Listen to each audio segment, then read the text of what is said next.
Excellencies, ladies and gentlemen, we shall now proceed with the joint press conference.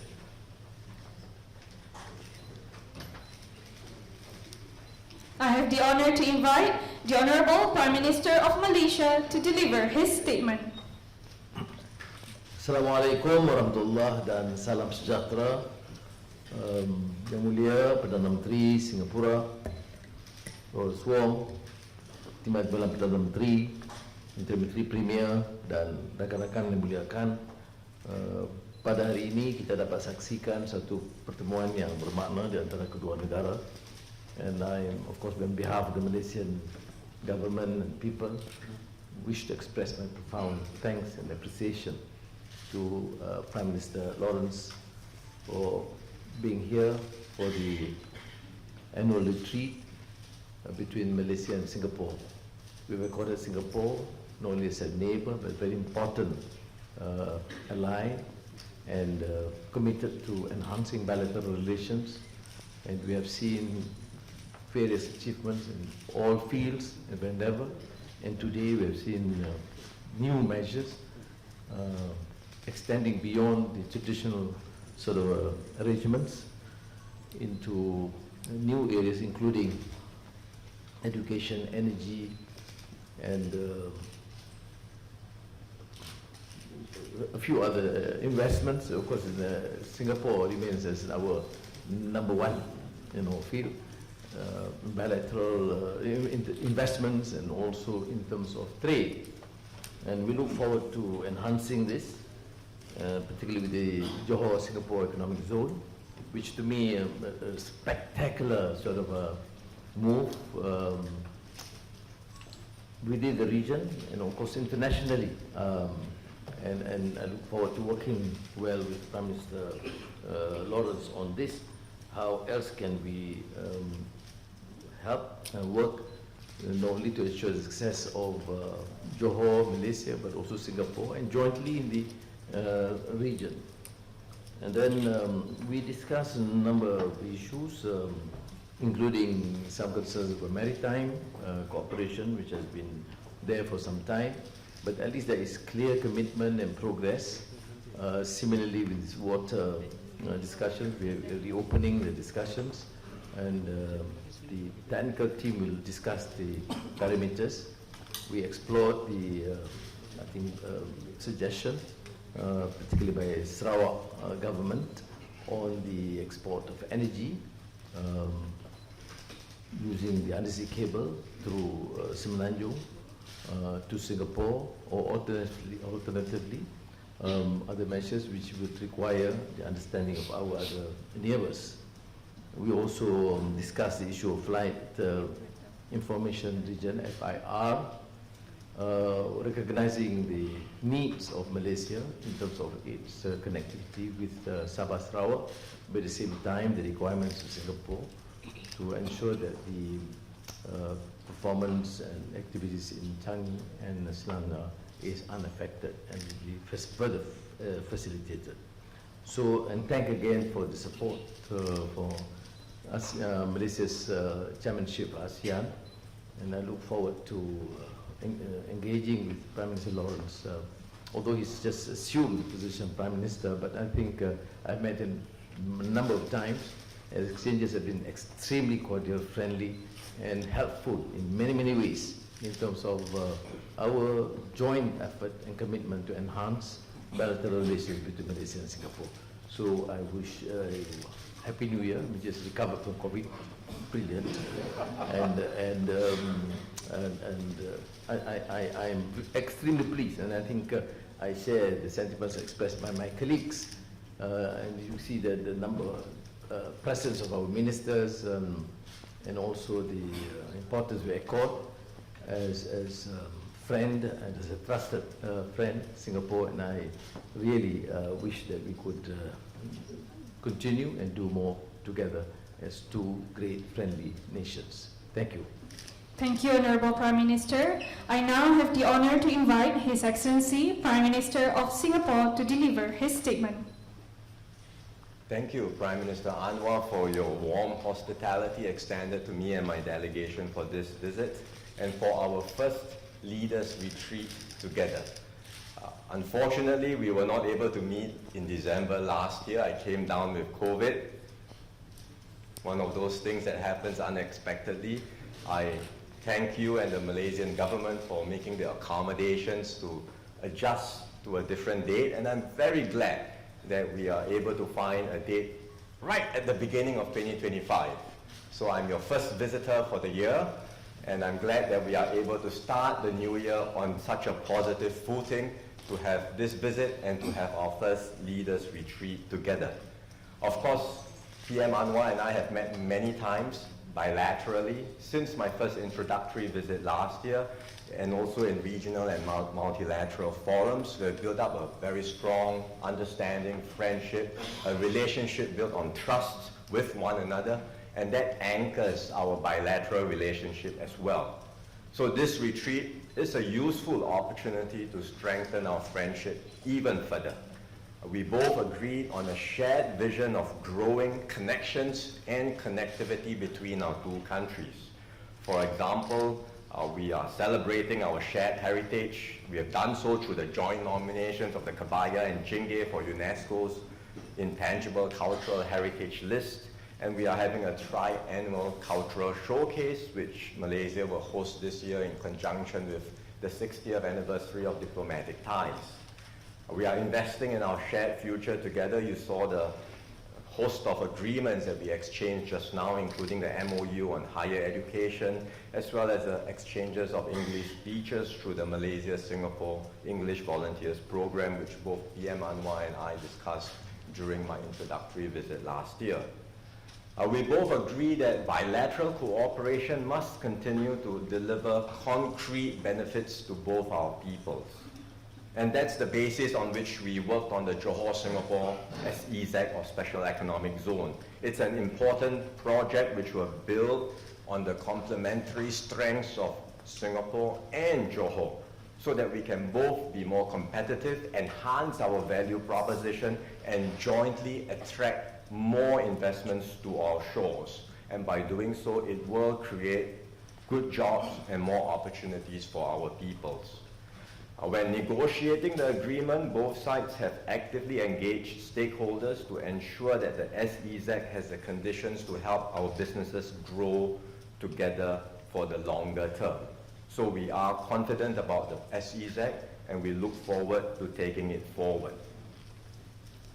We are also enhancing and strengthening our transport connectivity. Besides the SEZ, transport connectivity is important. We have the RTS link, which will commence services by end 2026. In fact, when completed, it will be able to carry 20,000 passengers every hour. That's more than the current KTM shuttle does in an entire day. So it is going to be important, and we are continuing to see how we can enhance the connectivity further. On the Singapore side, we are working hard to redevelop Woodlands checkpoint, which will, when done, help to tackle congestion at the checkpoints too. Sustainability is a key priority for both sides, so we have also discussed and made good progress on how we can cooperate on green energy and sustainability, including through cross-border electricity trading. There are some projects that we are discussing, both coming through Laos, Thailand, Malaysia, Singapore, as well as from Sarawak, and we are fully committed to realizing the ASEAN power grid. And just now we signed 2 MOUs on carbon credits and carbon capture and storage, because both countries are committed to working out solutions to jointly tackle climate change. Both Prime Minister Anwar and I had also discussed outstanding bilateral issues, which he mentioned just now, including on airspace, water, and maritime delimitation. These are all important issues for both our countries. We will continue to discuss these issues holistically and constructively within the overall context of our broader relationship. The issues are complex. We have made some progress, but we still need more time to resolve them. But we will continue to engage in good faith and as good neighbors. And I'm confident that working together, we can develop durable outcomes on all of these issues with a balance of benefit on both sides. On ASEAN, Singapore fully supports Malaysia's ASEAN chairmanship this year, and I'm confident that under Prime Minister Anwar's leadership, ASEAN's community building efforts and its engagement with key partners will continue to grow from strength to strength. Finally, as we celebrate the 60th anniversary of diplomatic ties this year, we can be proud of what we have accomplished together as good friends and close neighbors. I am glad to find in Prime Minister Anwar a partner who is equally committed to ensuring that our ties continue to flourish and uplift both our peoples. So I thank Prime Minister Anwar for his friendship, for the trust that we have established, for the arrangements for today's visit, and I look forward to meeting him again before too long, either in Malaysia or in Singapore. I will certainly be visiting Malaysia for upcoming ASEAN meetings, and I look forward to hosting him in Singapore for the Leaders Retreat later this year. Thank you once again. Thank you, Honorable Prime Minister. Excellencies, ladies and gentlemen, I now wish to invite both Prime Ministers to take a couple of questions, each from the members of the media. We will take the first question from the Malaysian media. Please state your name and affiliation before posing your question. Salam sejahtera, Datuk Seri and Prime Minister Lawrence. I'm Samantha from Bernama. So my first question would be KL Singapore HSR project revival. Should it proceed or not? Why and what's next? And second question is Singapore support and hope on Malaysia chairmanship of ASEAN. Thank you. As far as the HSR is concerned, it's unfortunate we were not able to proceed with it originally, but we are open to listening to new proposals from the Malaysia side, starting from a clean slate. And so that's our position, because from our point of view, greater connectivity between our two countries is always a plus. So that's where we are. As far as ASEAN chairmanship is concerned, as I mentioned just now, Singapore fully supports Malaysia's chairmanship of ASEAN. We think it's going to be more important now than ever before for ASEAN to be strong, integrated and united, because the greater competition we face is not amongst ourselves within ASEAN, it's outside of the region. Everyone is trying to anchor major projects now in today's world where the big economies are all talking about reshoring, onshoring, nearshoring. They want the key projects to be nearer to their home economies. So ASEAN has to come together, look at ways in which we can enhance our value proposition and be competitive together. And Malaysia and Singapore can form a very important foundation for a stronger ASEAN. That's why the Johor-Singapore SEZ, the RTS, these are all critical building blocks towards more integrated ASEAN. And where ASEAN is concerned, we are talking about not just more trade and investment linkages, but infrastructure linkages, including the ASEAN power grid. These are all good projects that Singapore will support, and we hope under Malaysia's leadership, we can make good progress on these projects. Thank you. On HSR, our position is, of course, to invite the participation of the private sector, because government has its limitations. We have put the issue of poverty alleviation, flood mitigation, issue of basic infrastructure, education and public health as our priority, at least for the next 1 or 2 years. So the mega projects are going to be deferred, primarily because of this commitment to settling some of the outstanding issues dealing with the basic infrastructure and education and health and issues of poverty. But we are still waiting for some promising and positive contribution by or participation by the private sector to proceed when necessary. We will have to look at there have been proposals, the Ministry of Transport is looking at it, but we will ensure that it can only, we have decided it will only happen if we have full participation of the private sector with the very minimal government involvement. On ASEAN, I think I certainly concur with the views expressed by Mr. Lawrence.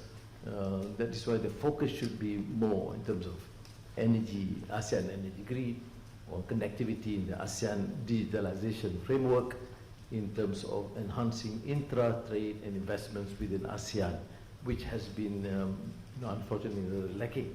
We've been successful in many areas, and I think we should commend the contributions by past leaders, but I think the new focus is now mainly on the issue of the importance of strengthening our economic fundamentals as a region and strategic position vis-à-vis the new players in the new uncertain geopolitical demands and dictates. Thank you. Next, we will take a question from the Singaporean side. Good morning, Chun Su Fan from the Straits Times. Both Prime Ministers mentioned that there were discussions on several bilateral issues. So can we find out more on the status of some of these issues like maritime delimitation, water and airspace, and what are the challenges to a faster resolution of these issues on both sides? Thank you. These are long-standing issues, and they are complex in nature. Since I visited last year at the introductory visit, both Prime Minister Anwar and I have asked the officials to meet. They have done so across all of these issues on maritime boundaries, on water and on airspace. They have had good discussions. Some progress has been made, but we are not ready to resolve all of them yet because they are complex. And while we would like the resolution to be expeditious, I think it's also important that we give time for the officials to meet, talk to one another, understand each other's positions, and come up with an agreement and an outcome that is durable and that is beneficial for both sides. And both the Prime Minister Anwar and I are fully committed to doing so, to having good faith conversations and discussions in a manner that is constructive, that will discuss the issues holistically, and make sure that these outstanding matters do not ever detract from our overall relationship. That's why we are still able to move forward on positive win-win projects like the SEZ and the RTS.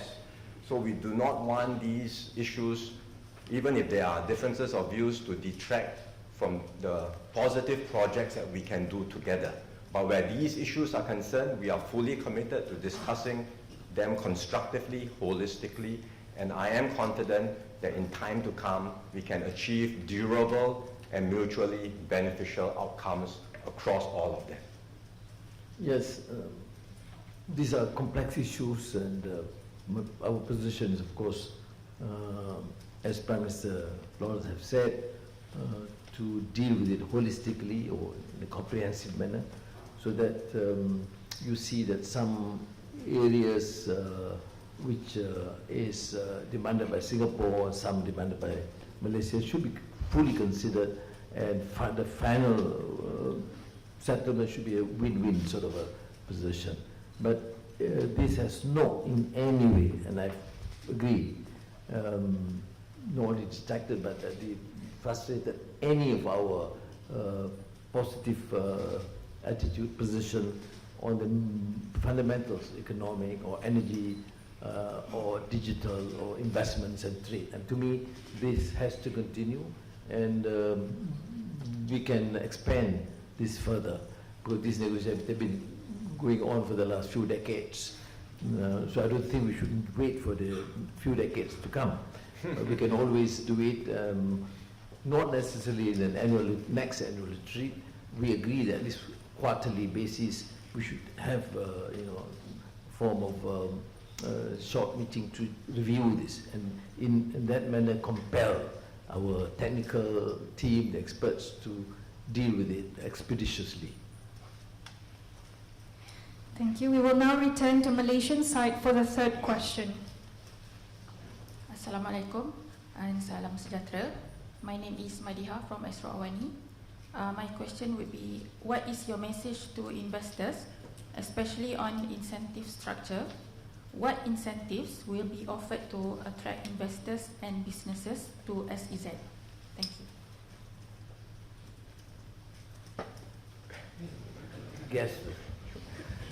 Well, our message, not just mine, I think both Prime Ministers, our message to investors is look at the complementarities between Johor and Singapore, because there are many advantages in coming here and looking at this entire ecosystem. Not Johor by itself, nor Singapore by itself, but as an ecosystem that complements one another.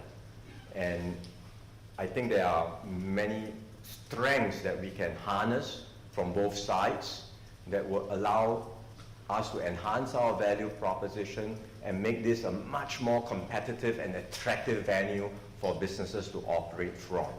Certainly on the Singapore side, we've engaged many of our businesses and they are very keen to do more out of Johor and then to combine with their operations in Singapore. We already have existing incentives for businesses who want to expand overseas. So businesses from Singapore can tap on those incentives, market readiness programs and grants in order to expand and have some operations in Johor that will synergize with their operations in Singapore.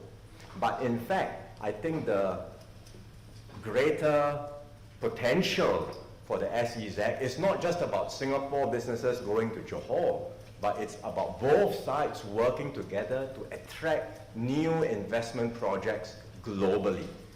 And if we can come together, which we intend to, market the SEZ together, promote the SEZ as a combined destination, Johor, Singapore together, hopefully this will allow both of us to attract even more global investments to our respective countries, enhance the pie, expand the pie, create good jobs for both our peoples. The SEZ is a unique initiative. Very rarely do you find two countries working together as a team. You can see any part of the world where two countries decide to work together, promote both countries, and attract investments, and is seen to be having compact relationship. Most countries are countries led by a government that's politically stable, with clarity in economic policies, and a clear position or policy to attract investments. And not only that, but selective in the sense that investments that we think will affect the demands and dictates of the future. And I think that by itself is a great incentive, other than the financial incentive or the infrastructure you're talking about. Because you can see any part of the region or the world where two countries work together as a team, it is rare. And we are now expanding this sort of a sentiment and policy towards sub-region and ASEAN as a whole. And now for the final question from the Singaporean side. Good morning, Prime Minister Zafifah from CNA. We were talking about global economic uncertainties, all eyes on Trump's second term starting very soon, potential tariffs. Observers are also looking at heightened superpower tensions. Was this something that was discussed, how Malaysia and Singapore plans to bolster economic resilience, perhaps in areas like the SEZ bilaterally and also regionally within ASEAN? We touch on this, not explicitly, but it's at the back of our minds. Because we all know that we are entering a new era where global tensions are here to stay, geopolitical rivalries are here to stay, and the world is becoming a more dangerous and troubled place. This is not going to go away in the near term. It's with us for quite some time to come. And therefore, it's even more important for us to find ways to strengthen our linkages, cooperate on a win-win basis. We are doing this bilaterally, as I mentioned just now, with the SEZ, RTS, and many other projects which we are exploring, including on cross-border electricity trading, digitalization, infrastructure, all the possibilities for us to strengthen our linkages. But we are also hoping that the bilateral relationship between Malaysia and Singapore can provide an important foundation and building block for a stronger ASEAN, which again, we have an opportunity to advance through Malaysia's chairmanship. So these, the global challenges and tensions are indeed on our minds, and I think it's a very strong and powerful motivation for all of us to come together, strengthen our bilateral and regional ties. We did discuss last night, and for example, to agree the importance of working together bilaterally and regionally to face the more unpredictable sort of global political environment. Now, but we also touch on the point of complement one another.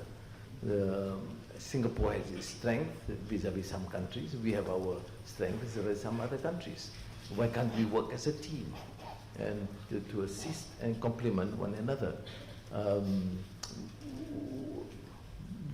How do we actually ensure that, or for the future, I mean, to set in predict the future is very, very difficult, but at least we take adequate measures to strengthen, I mean, consolidate our own strength nationally and bilaterally between two countries, and more so with ASEAN. And in my exchanges with ASEAN leaders, I can sense this new spirit. Now, look, we have to strengthen ourselves as a regional force to be able to withstand the unpredictable pressures from other areas or groups or regions.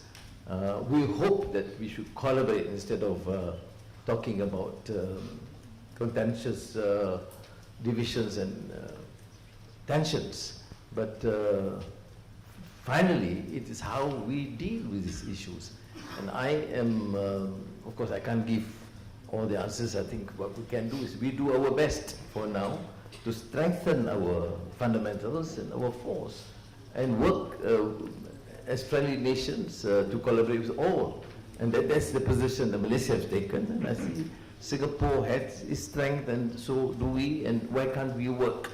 These two countries having sort of a common strategy to assist one another and to work and benefit from each other's strength. And I think this is the new attitude we must have, other than talking in terms of always a rivalry and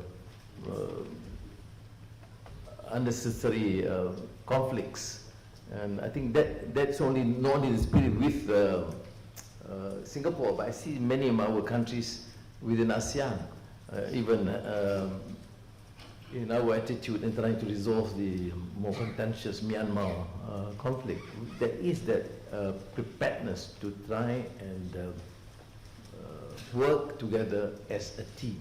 And that's the only thing that we can do, that we are able to do, and I don't think we can resolve more complex international issues.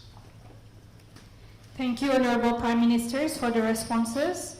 Excellencies, ladies and gentlemen, we have now concluded our event.